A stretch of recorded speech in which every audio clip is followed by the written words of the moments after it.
gente tem o povo de Deus unido, um pode dizer ao outro, irmão, acho que isso aí está exagerado.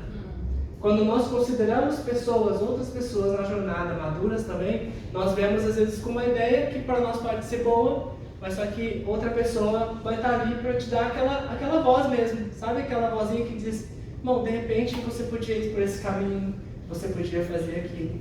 Porque Deus, Ele nos guia pelo nosso testemunho interior, ou seja, a nossa percepção por dentro mesmo. Olha, eu acho que eu devo fazer isso ou aquilo.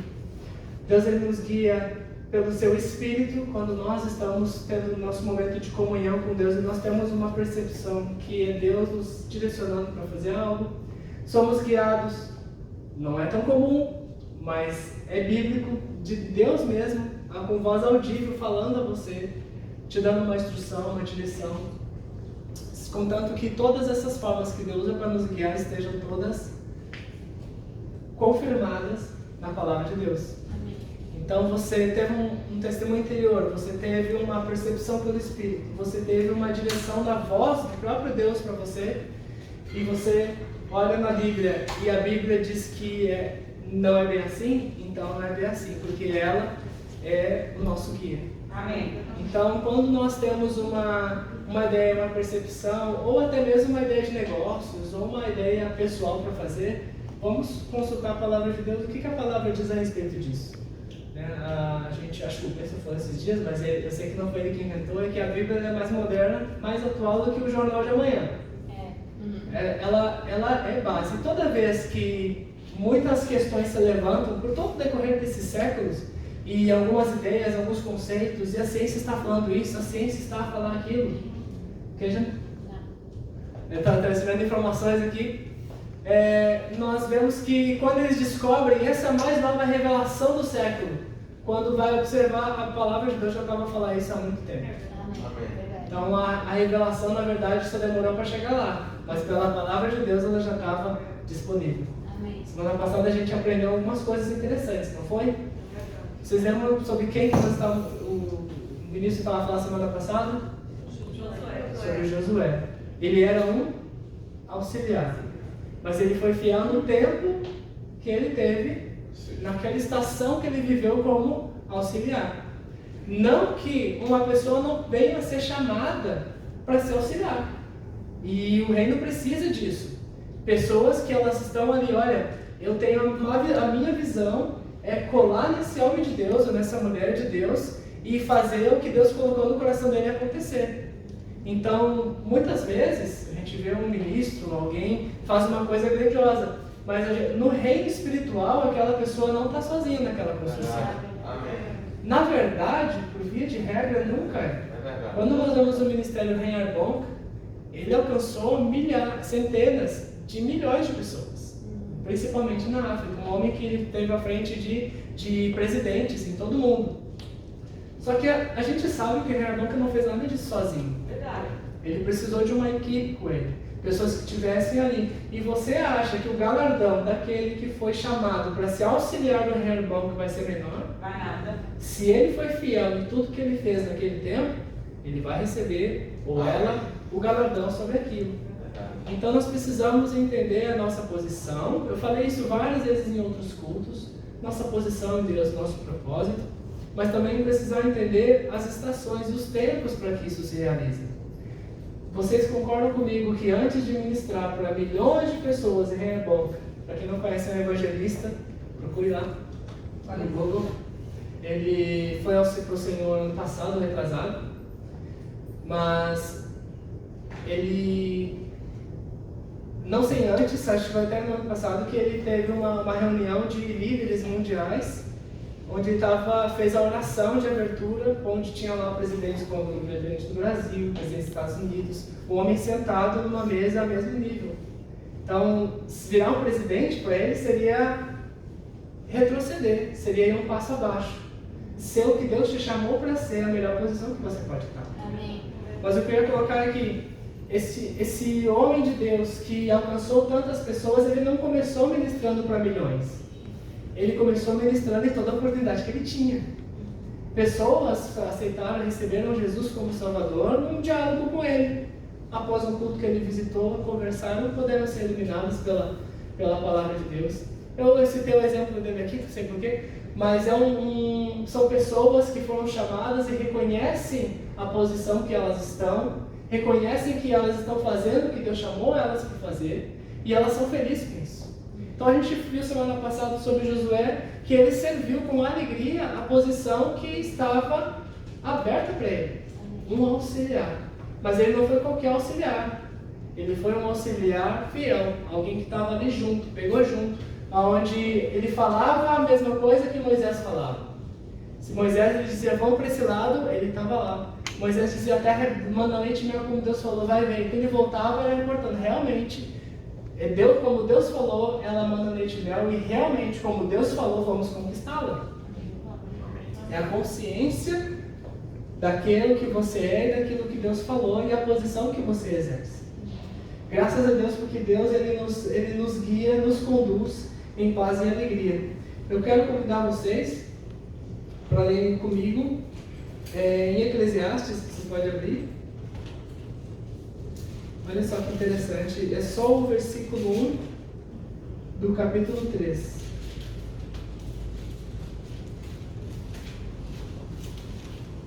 Eclesiastes 3:1. E olha só, tudo tem o seu tempo determinado e há tempo para todo propósito debaixo do céu. Amém. Então, esse texto não está falando a questão do determinismo. Deus ele estabeleceu algo para a sua vida específica e vai acontecer exatamente naquilo. Senão você não teria o livre-arbítrio, você não teria escolha. Mas o que Deus está estabelecendo aqui são estações, períodos. Nós temos, por exemplo, as estações do ano. Verão, inverno, primavera, outono. Isso foi estabelecido por Deus. Então, o seu livre-arbítrio vai transitar entre essas estações. Mas no inverno você usa casaco. E no verão você usa uma roupa mais leve. Você está dentro do propósito determinado de Deus, vivendo a sua vida livremente. Isso é só um exemplo.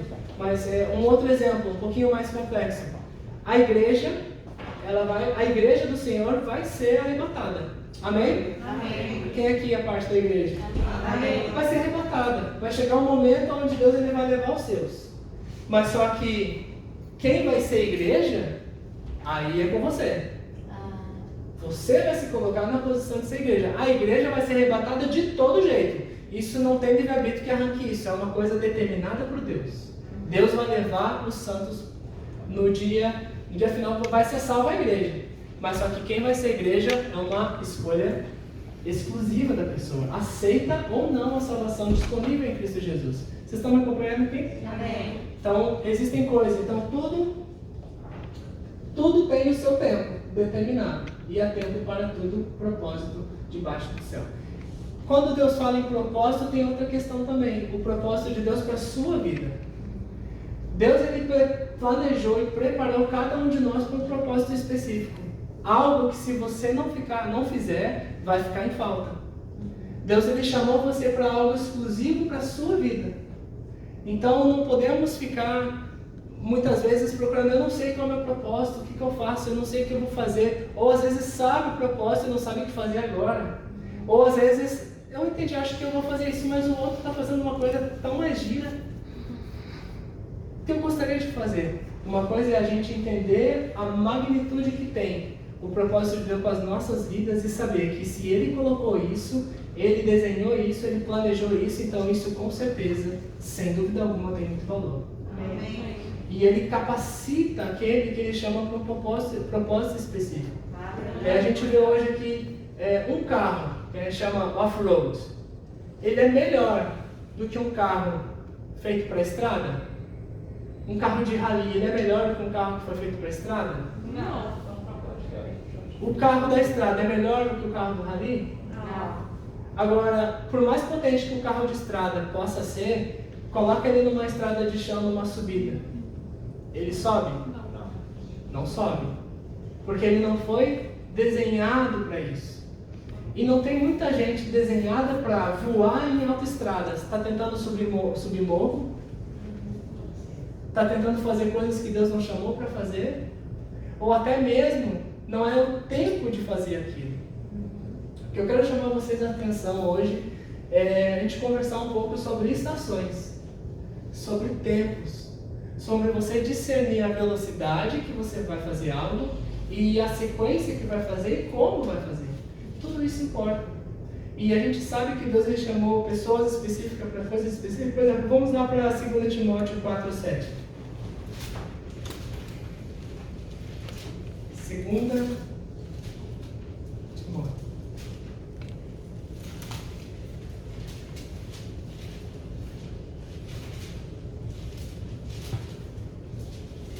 Assim como Tito, Timóteo é um homem que servia a vida de Paulo. E ele foi levantado por Paulo para estar à frente de uma obra. E essa carta é escrita a ele, dando instruções para ele. Mas ele fala, a gente vê numa carta um teor muito de um amigo falando outro amigo. 2 Timóteo 4:7, ele fala assim, vamos do 6. Quanto a mim, estou sendo já oferecido por libação, e o tempo da minha partida é chegado. Combati o bom combate, completei a carreira, guardei a fé.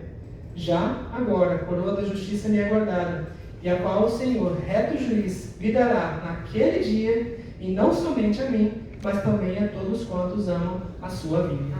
Glória a Deus. Um homem que entendeu o plano que Deus tinha para ele. E ele também tinha entendido que aquele período dele tinha acabado. Paulo, ele não foi alguém que desistiu do chamado dele. Acho que para mim agora eu vou morrer porque eu estou cansado. Não, ele é um homem que ele fez, não, eu completei a minha carreira. O que Deus me chamou para fazer, eu fiz e está aqui. Quantos de nós vão poder dizer isso? Eu desejo poder fazer isso. Eu também. Esse aí é o que o Senhor me chamou para fazer, está aqui, eu fiz.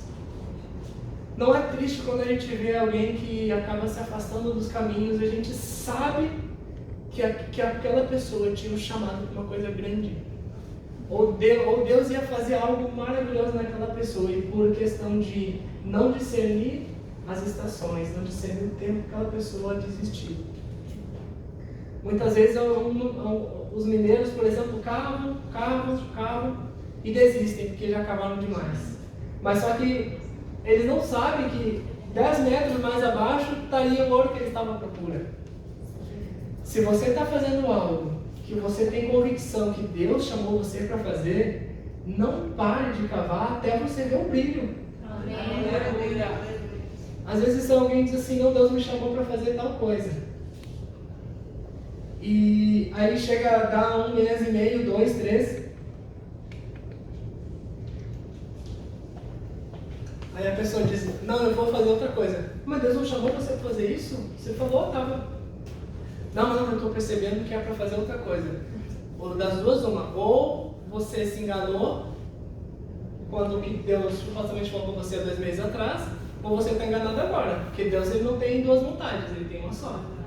Amém. Isso é inconstância. Isso é você não estar firme naquilo que Deus falou para você fazer. Então, a outra opção é, Deus falou antes e você agora, por causa das pressões, você desistiu. Você devia continuar firme naquilo que Deus te chamou. Sabe que quando você deixa que as circunstâncias façam você desistir das coisas, você está sendo guiado pelas coisas naturais. Então assim, Deus me chamou para fazer isso e eu estou lá, assim, não, mas eu acho que a graça acabou porque eu estou vendo muita resistência contrária. Meu amigo, esse mundo sempre vai fazer resistência quando alguém se propõe a fazer a vontade do Senhor. Glória a Deus. Não espere um caminho aberto, não espere as coisas acontecendo assim, caindo como dominó. Vai haver resistência.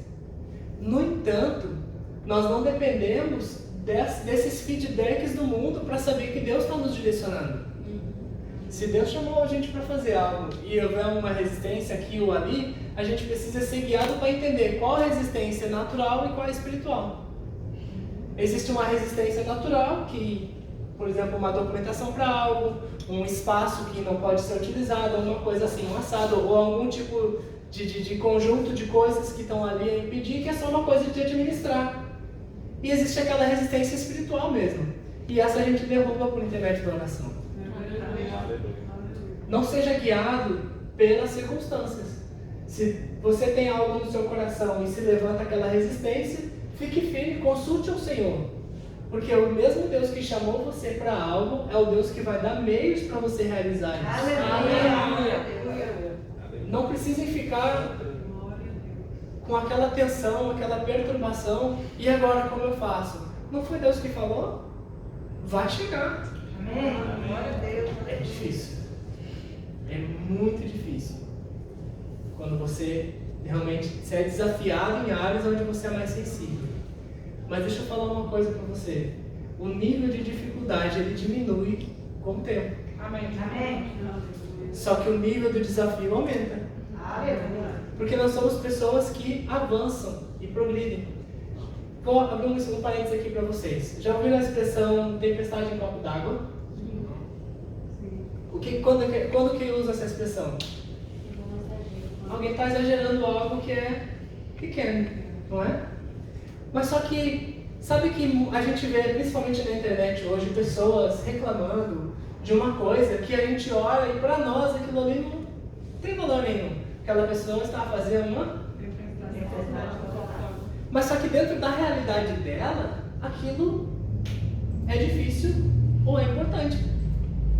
E se eu falar para você que as duas coisas estão certas? A pessoa está... Existem os histéricos, eu sei. Mas existem pessoas a reclamar de algo que para eles é uma tensão muito grande.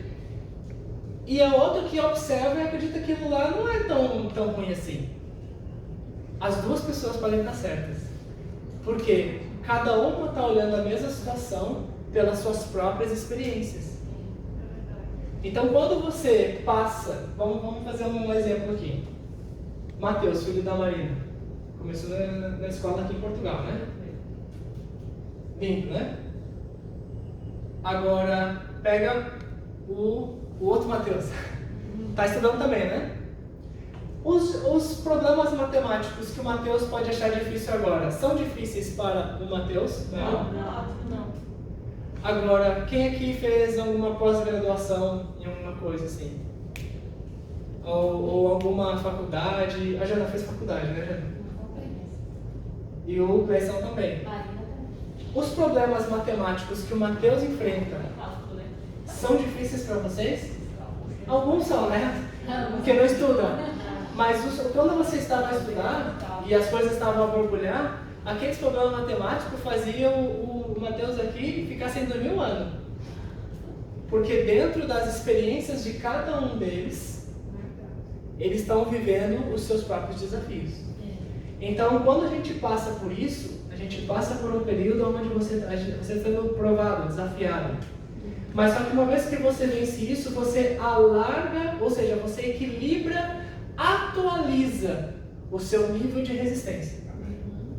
Então, uma pessoa que vive algo que é muito difícil agora, quando ela sobressai a isso, é o que a palavra fala em Romanos 5, me glorie nas tribulações porque elas produzem perseverança. Você expande a régua de novo. Percebe? Então, deixa eu aqui continuar o exemplo do Gleison. Ele é supervisor das igrejas da Europa. O Gleison, primeiro, ele pastoreou uma igreja em Londres, num local fora do país de origem dele.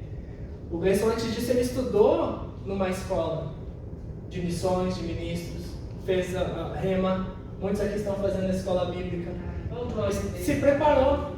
Mas antes disso ele fez um outro curso. E antes disso ele tinha a faculdade. Ou seja, o Gleison que fez o primeiro curso antes do Rema, jamais seria capaz de supervisionar as igrejas da vida da Europa.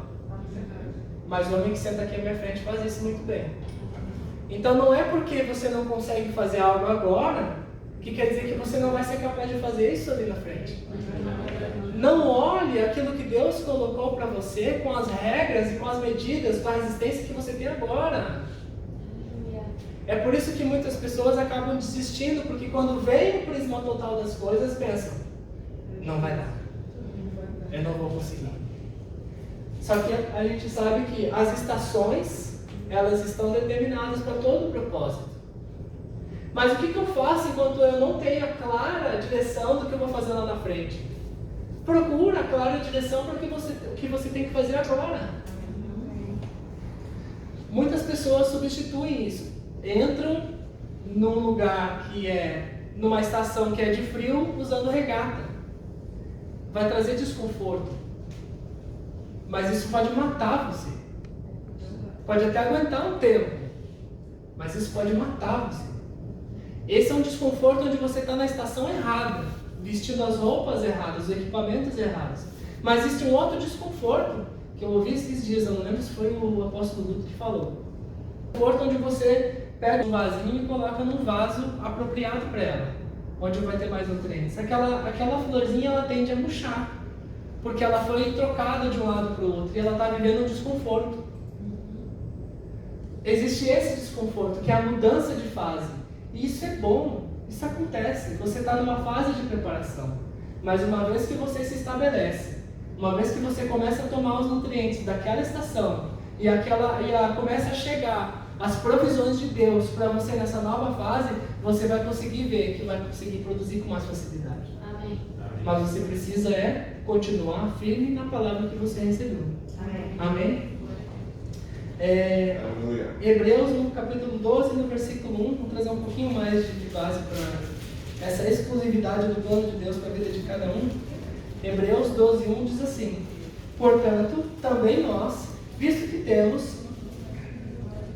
que temos a rodear-nos de tão grande nuvem de testemunhas, desembaraçando-nos de todo o peso do pecado, que tenazmente nos assedia, corramos com perseverança a carreira que nos está proposta.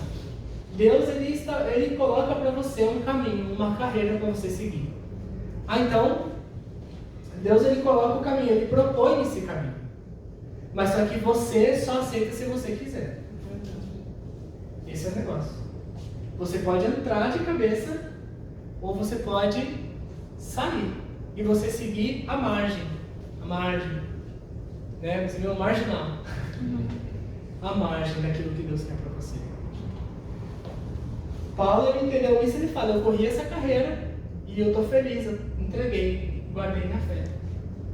Mas há aqueles que realmente fogem disso. Deus nunca vai obrigar você a fazer isso. A gente vê uma passagem de Jonas. Jonas ele recebeu um chamado para ir ministrar a palavra de Deus numa cidade a qual nunca deu as costas ao Senhor. Ele disse: eu não vou, porque eu pessoalmente não gosto daquele lugar. Não gosto das pessoas, eu quero mais é que morram. E eu sei que Deus é um Deus de amor, se eu for lá pregar, eles vão voltar atrás e vão ser perdoados. Eu não quero que eles sejam perdoados. Ele fugiu. Ele fugiu. Só que quando ele saiu, Deus mandou para ele para a esquerda, ele foi para a direita. Quando ele chegou lá, as consequências da desobediência dele, nesse caso, isso é um bom parênteses. Ele era um homem que ele tinha um nível de conhecimento a respeito de Deus, que essa atitude que ele tomou foi tão imatura que a consequência veio muito rápido. Quanto mais maduro você está em Deus, menos é esperado de você atitudes infantis. Verdade. Como a dessa que Jonas teve. Então foi rápido, e ele começou a reclamar e falava: não, porque isso aí, agora que eu desobedeci Deus, vai vir. E veio a tempestade, ele disse: tem certeza que fui eu, é Deus bravo comigo. Ou seja, ele mesmo começou a jogar palavras de condenação para si mesmo. Os outros ouviram: mas se o problema é você, é só jogar você no mar. Ou seja, Deus veio sobre Jonas e veio sobre aqueles homens, possuiu aqueles homens para jogar Jonas ao mar? Não foi. Jonas mesmo, dentro da desobediência dele, nível de maturidade que ele tinha, ele estava jogando isso para fora e ele mesmo plantou para a própria colheita. Aí jogaram ele no mar. Só que Deus ele é tão bom que ele entendia o coração de Jonas. E ele não queria que Jonas padecesse desse jeito. Deus ele enviou um peixe para salvar Jonas. A Bíblia fala um grande peixe, né? Muitos dizem que pode ser uma baleia grande ou pode ser um tubarão. Nos dois jeitos é muito milagre, porque o tubarão ia mastigar, na baleia ele ia ser todo triturado. Mas ele foi salvo por um grande peixe. E lá dentro ele pode refletir. Porque ele pegou um Uber aquático. o grande peixe levou ele de volta para onde ele saiu. E ele não precisou nem pedir. Ele estava à frente do tempo dele, viu só? E ele foi levado para lá e ele refletiu, conversou com Deus. E ele resolveu obedecer a Deus. Mas só que quando ele chegou no lugar onde ele tinha saído, para obedecer a Deus, ele ia ter que pegar um navio e ir para Nínive. E era muito tempo. Deus não chegou e lançou ele. Poderia ser muito prático se Deus já lançasse Jonas já direto próximo a Nínive. Não seria? Não, já que ele me obedeceu, ele mudou a opinião dele, ele vai lá. Eu já vou deixar ele mais pertinho. Não, Deus, eu te chamei aqui para você ir daqui até lá. Então, se for me obedecer, obedece por completo. Se você tem no seu coração fazer algo para Deus, faça por completo. Do início ao fim. Porque pular etapas pode ser muito danoso para a gente.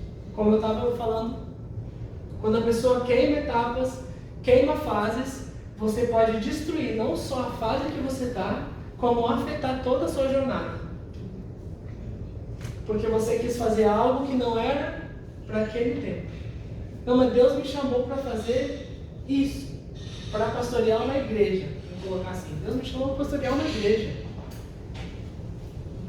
Por via de regra, agora Ele vai capacitar você, vai te dar instrução, vai colocar perto de pessoas sábias, vai mostrar para você formas de você se aplicar, estudar a palavra.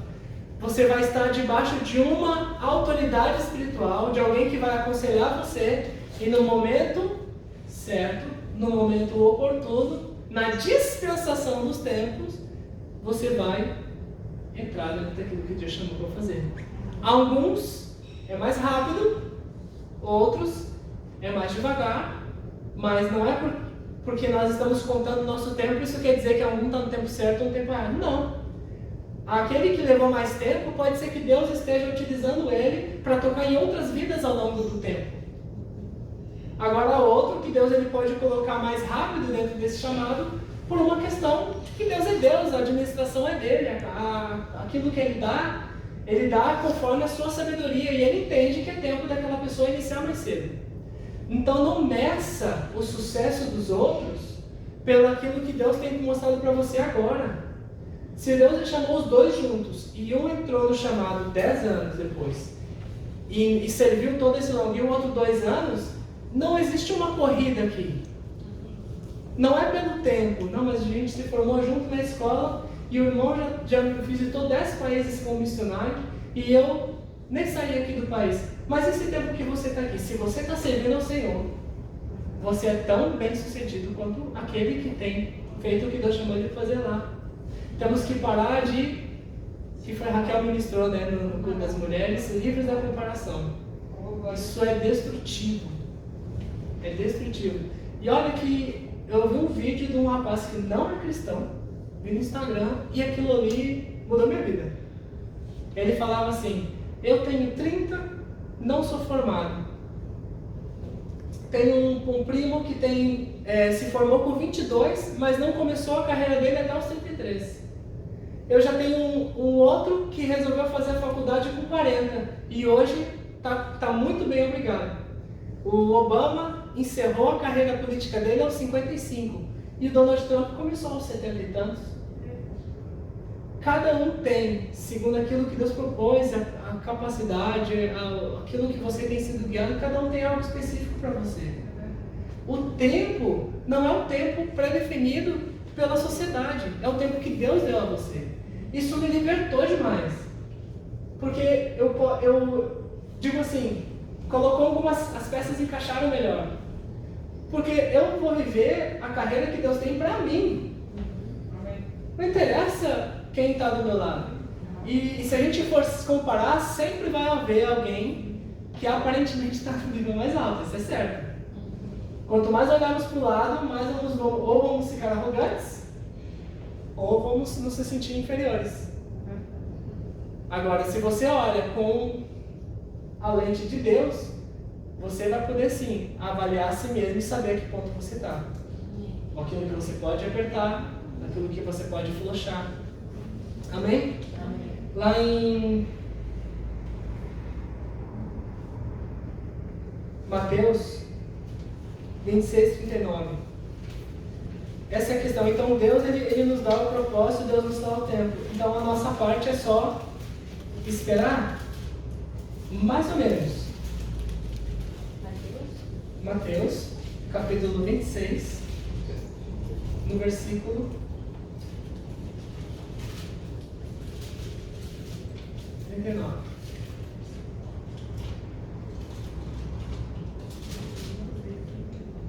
A gente está vendo aqui Jesus. Ele fala assim: adiantando-se um pouco, prostrou-se sobre o seu rosto, orando e dizendo: meu Pai, se possível, passe de mim esse cálice, todavia não seja como eu quero, mas sim como tu queres. Jesus ele sabia que o tempo dele fazer aquilo era chegado. E a gente entende aqui Jesus que ele está colocando para Deus, ele diz assim: olha, a minha vontade como humano diz que não quero fazer isso. A gente entende pelo contexto da Bíblia que ele não está falando propriamente das feridas que ele ia passar na cruz, mas sim por ele cumprir o que a palavra diz, tornando-se maldito no madeiro. E ficar afastado de Deus por causa do pecado é uma coisa dolorosa demais. Algo que ele que nasceu, né? Ele que desde sempre existe com Deus, como a palavra, ele ia ser arrancado dessa conexão.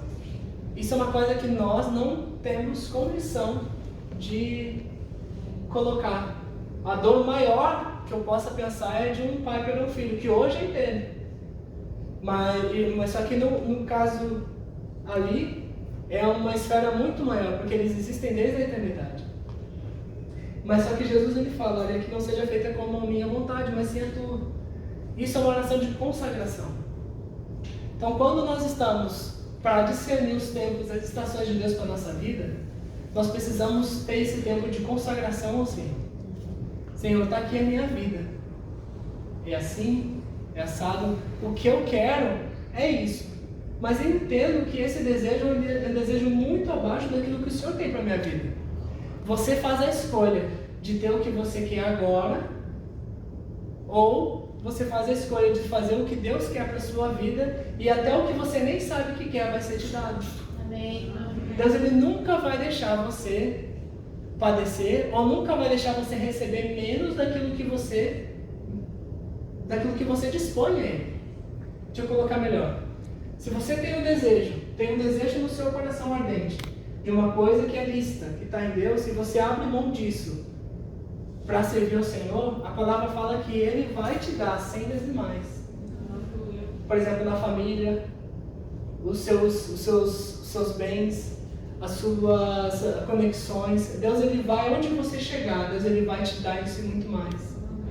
Então, eu realmente fui um pouco mais ligado na questão familiar, desde a minha adolescência. Eu era mais despachado, assim, sabe? Eu podia, quando eu casei, sair, não era uma coisa que me prendia. Então eu não tive isso. Pelo fato de a minha família ser bem diferente de mim em várias questões, né?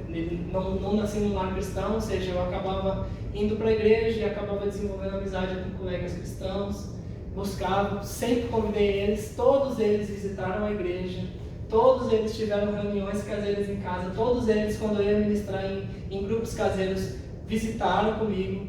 Ou seja, eu entendi que eu, como cristão, eu fiz tudo que estava ao meu alcance para alcançar minha família. Eu não simplesmente, não, eu sou crente, eles é que cuidem deles, eu vou cuidar de mim.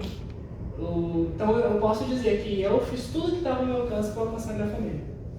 Então, quando eu comecei a perceber que eu tinha uma chamada ministerial, eu também percebi que eu não ficava preso naquela cola familiar que tem. Há pessoas que para deixar a sua casa e casar é muito doloroso, são muito conectados com a família. Há outros que até para cumprir um chamado missionário precisa fazer um trabalho de se afastar aos poucos, até por amor à família. Passa um ano longe, volta, fica mais um tempo, depois sai de vez. Mas só que todas essas, eu posso dizer que mesmo eu deixando a minha família que é grande, Deus me deu, fora da minha esfera familiar, amigos e irmãos que carregam isso para a vida inteira. Não me faltou isso. Não me faltou mães. Não me faltou pais. Eu sempre tive tudo. A ligação de sangue ninguém troca. A minha família é minha família. Mas eu digo que Deus, Ele nos assessora. Deus, Ele nos prepara o caminho. Ele nunca nos deixa desamparados. Nunca vai ter falta. Mas existe um momento onde a plantinha é tirada de um lugar e é colocada no outro e o desconforto acontece. Mas só que as conexões, elas chegam, os nutrientes chegam e Deus, Ele vai poder fazer a obra que Ele tem para fazer. Amém? Nosso trabalho mesmo é confiar em Deus em todas essas etapas. Confiar em Deus. Eu estou falando aqui na área ministerial porque é a minha vida. O que Deus me chamou para fazer foi isso. Quando eu estava na aula do Rema, eu tinha meus 21 anos e eu, de família pobre, né, pessoal, poucos recursos, nunca pude investir no meu estudo. E eu estava lá na aula, era na aula do Manuel Dias, vai ser professor, né? E eu estava lá sentado assistindo a aula e eu, Senhor, eu queria poder fazer uma faculdade, uma universidade, né? Eu quero, né? E agora estou fazendo aqui o Rema, vão ser 2 anos. E eu já vou estar com 23 e vai ser tudo tão tarde para mim, né? Por quê? Me questionando, né? Fazendo, né? Por quê, né? Por quê? E Deus colocou no meu coração que Ele falou assim, você está fazendo a faculdade agora, essa vai ser a faculdade que você vai ter. Você vai ser formado no reino e eu vou honrar você no reino. Então, isso foi algo que me foi forte, eu tive que lidar com isso, né? Depois conheci a Janaína tempos depois e falei para ela, olha, eu não tenho plano de fazer faculdade, universidade hoje, no futuro Deus pode me dar um caminho, mas eu realmente quero investir na minha carreira e no ministério. E ela aceitou, que bom, né? Senão eu ia estar sozinho aqui ou ia até outro lugar, porque casal eles colam e tem um propósito só. Isso é para outro, né? Para pessoas com mais experiência vão falar isso. Mas nós juntos seguimos esse propósito. E eu estou feliz com isso. Que eu entendi que a minha vida vai ser baseada nisso. Amém. Mas se Deus chamou você para fazer uma outra coisa, meu amigo, ou até na área de futebol, né, mas ou qualquer outra área de negócios, você precisa colocar isso para Deus, para que você possa saber de que forma isso vai honrar o Senhor. Porque não importa a área que você estiver, sempre há espaço para fazer algo que é errado. Sempre há espaço para fazer algo que desagrade ao Senhor. Mas também há muito espaço para alegrar o Senhor por tudo que você faz. Agora, quando você é chamado para fazer algo, você precisa colocar isso diante do Senhor. Porque o seu primeiro chamado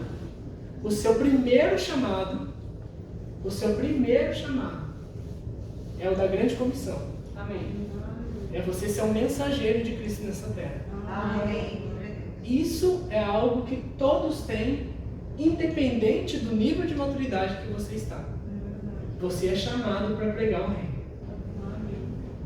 Agora, tendo isso em mente, aquilo que você vai fazer na sua vida pessoal, seu profissional, ou seja lá o que for, isso precisa entrar em ressonância com o seu primeiro chamado.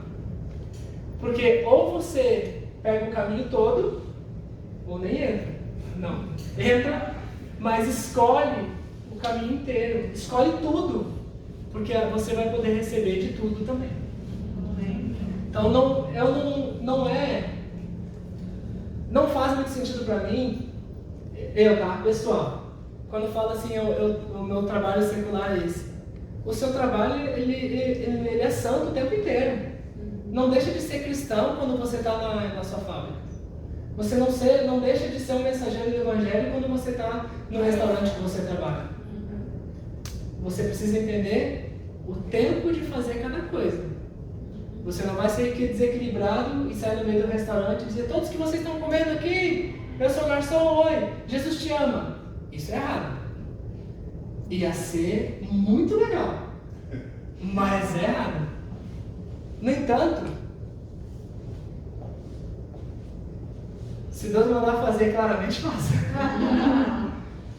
O que eu quero dizer é, tudo que você faz precisa de alguma forma honrar o Senhor com aquilo. Amém. Então, Se Deus colocou você naquele lugar, é para você ser frutífero onde você está. Não, mas eu estou aqui, mas eu entendo que aqui não é o passo final.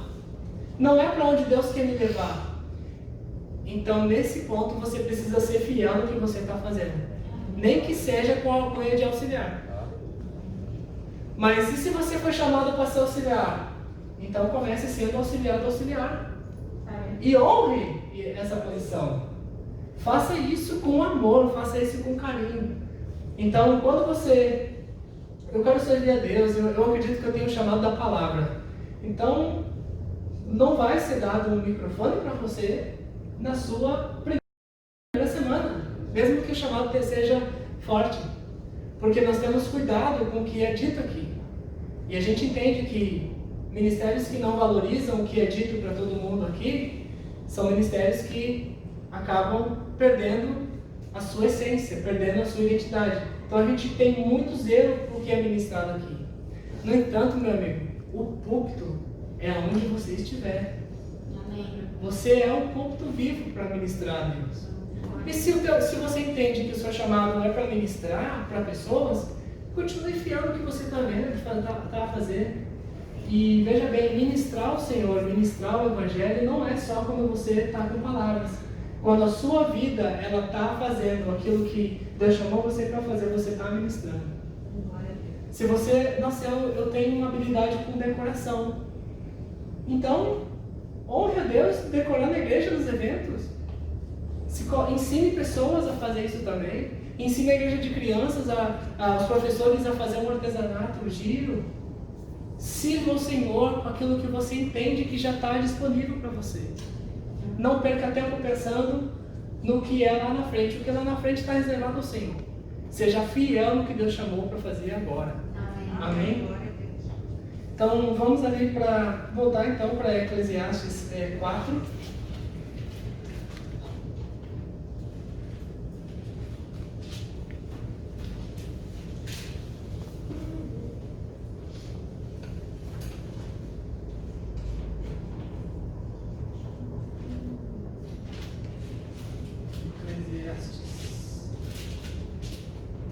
No 4 diz assim: tempo de chorar e tempo de rir, tempo de prantear, tempo de saltar de alegria, tempo de espalhar as pedras, tempo de ajuntar pedras.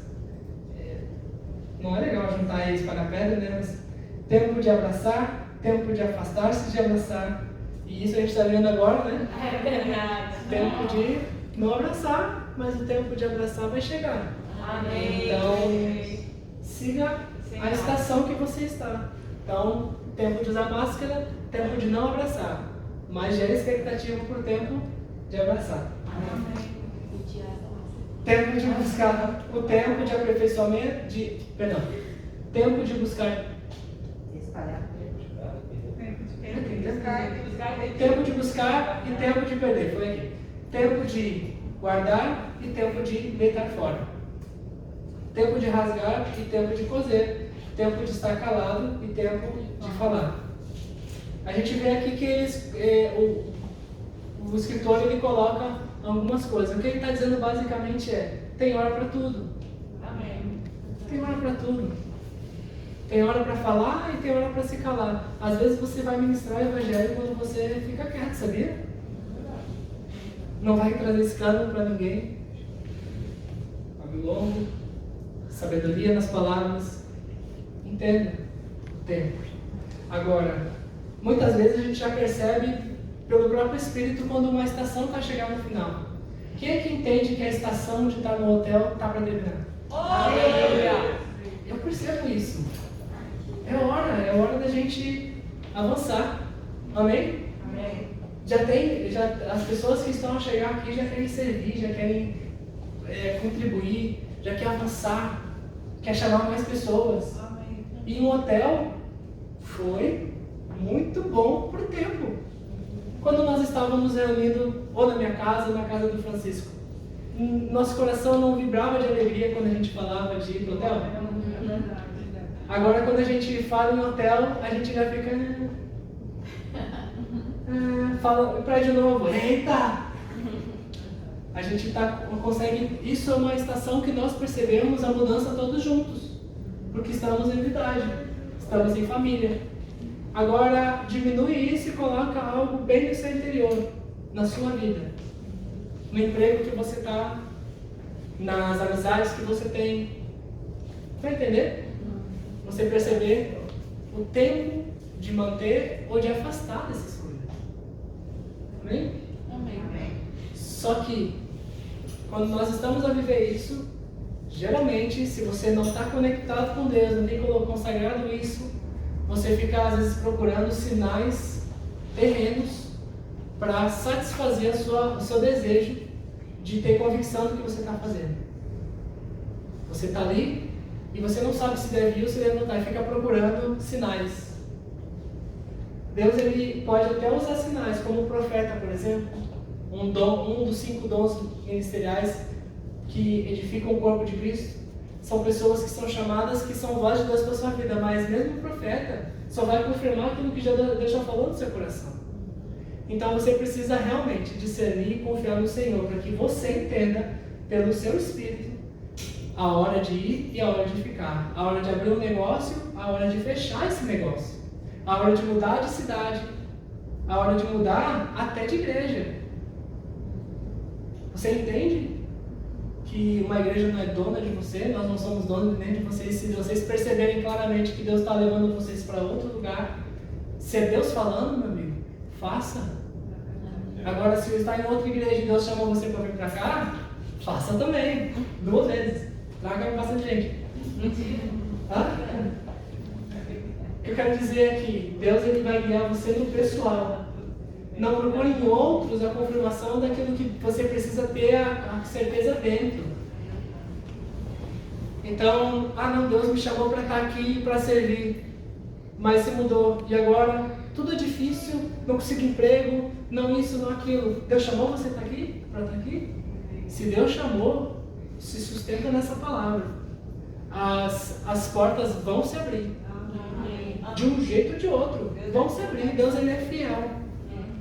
Agora, depois que você passa aí por isso 2, 3 vezes, você já entende. É difícil mesmo, mas vai abrir, vai chegar, porque você acaba por passar, por ser aprovado, ser desafiado antes. E os desafios que antes eram difíceis, agora são mais fáceis. Mas se prepara que chumbo mais grosso vem aí. Mas só que você vai ter a estrutura que Deus te dá para enfrentar tudo isso. Amém. Amém? Então, isso. Sim. Queimar etapas faz não só você dar um passo para trás, mas saltar para trás. Porque você se expõe. Por exemplo, uma coisa mais organizacional aqui. Se eu tenho o desejo de treinar alguém para que seja ministro, para que pregue a palavra, então chega junto, vamos lá.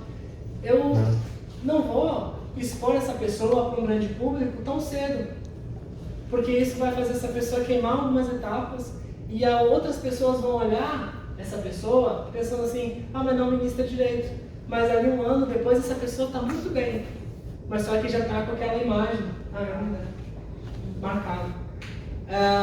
Você vai começar um novo emprego, a porta que abriu é para ser o auxiliar do carimbador.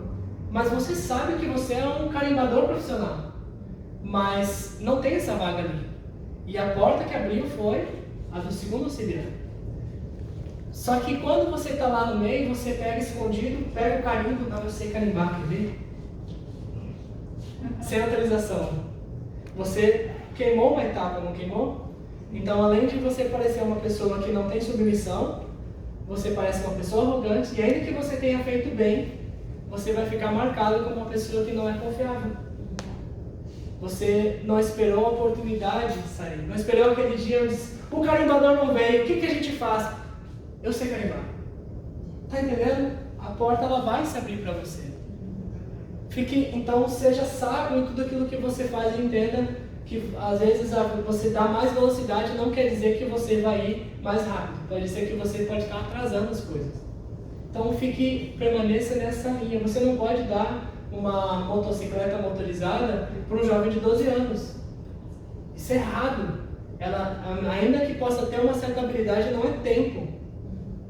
O tempo é de slow down, é um tempo de viver outras coisas. Eu estou fazendo claro aqui? Amém. Amém. Amém. Gálatas, no capítulo 4, no versículo 4 também.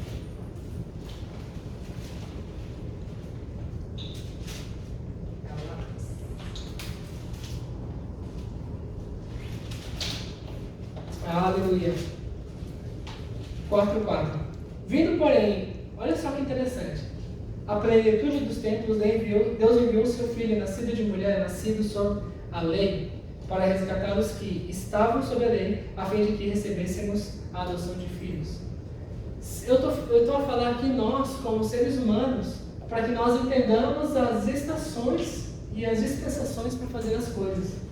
Mas só que a gente vê na palavra de Deus que Deus fez a mesma coisa. Amém. Deus ele podia ter enviado Jesus 500 anos antes? Podia. Podia. Podia ter mandado 500 anos depois? Mas Jesus veio naquele tempo por quê?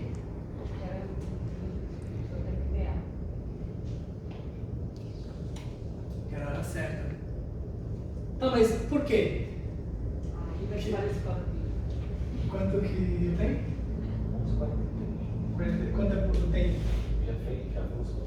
Foi 50? Foi 6, 7, 8. Quando Jesus veio, qual é a língua comum hoje? A língua que o mundo todo fala? Inglês. Quantos sabem que na época de Jesus não era inglês? Qual era a língua comum? Era o grego.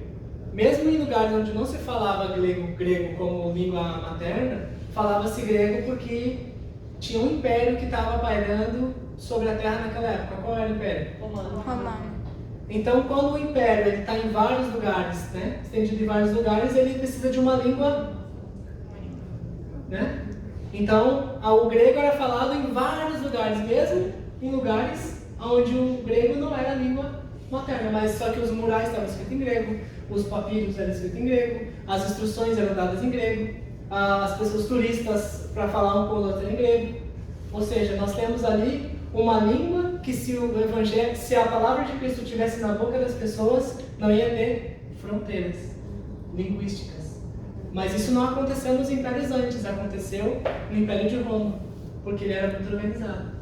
Tão organizado que quando os soldados recebiam a farda e a armadura deles, eles recebiam também uma picareta, recebiam martelos, porque os soldados, como não estavam a batalhar, eles faziam o que os soldados fazem hoje, o exército. Eles trabalham na construção civil. Então o exército ele era enviado para um lugar, se houvesse resistência lutavam, venciam.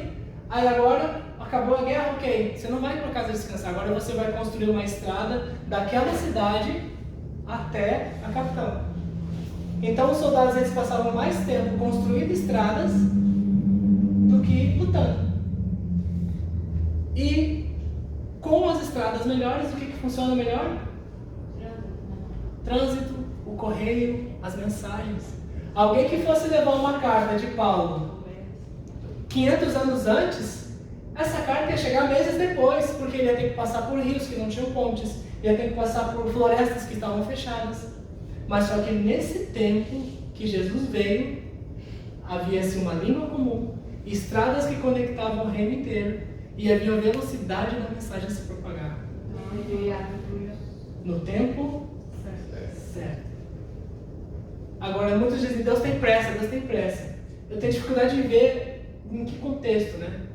Deus tem pressa em salvar você. Quanto antes você for para Deus, mas para o cumprimento dos planos dele, está tudo no tempo. Deus ele não arranca os cabelos dele assim, o que eu vou fazer agora? Deus ele sabe o que faz, a hora que faz, e ele está tudo no seu tempo. Se Deus que é Deus, ele esperou as coisas estarem alinhadas para ele mandar Jesus, por que a gente vai querer botar a carreta na frente dos bois? Seja sensível ao que Deus quer colocar para você. Deus ele te guia em paz e alegria. E se tiver que escolher um caminho, escolha o caminho correto, que é o caminho do amor. Cumpra esse mandamento, Ame a Deus acima de todas as coisas. Ame o teu próximo como a ti mesmo. Ame o teu próximo como Jesus te amou. E você vai ver que você vai poder discernir de Deus o que você fazer, a hora que fazer e quando você vai fazer e com quem você vai fazer. Amém. Amém? Amém. Glória a Deus. Eu quero abrir aqui, né? Se tem alguém aqui conosco que entende que é tempo de entregar a vida a Jesus. É a hora, é o momento onde você pode deixar que essa palavra faça morada no seu coração. Se você aqui nunca fez uma oração de confissão, nunca confessou Jesus como seu Salvador, gostaria de fazer isso hoje? Tempos de entrega, sabe? Não, eu tentei seguir a minha vida toda do meu jeito, mas eu quero deixar que Deus possa me conduzir para um caminho melhor. Alguém gostaria?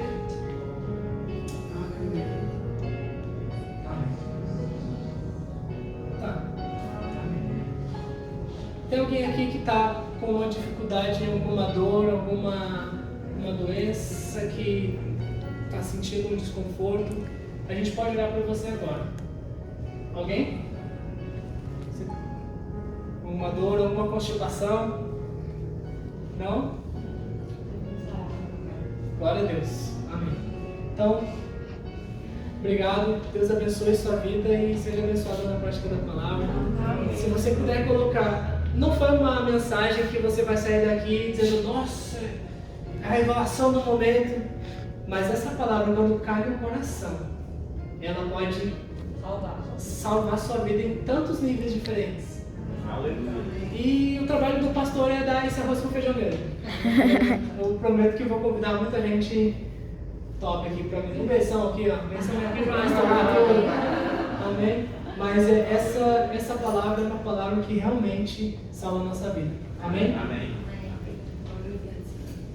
Aleluia, obrigado.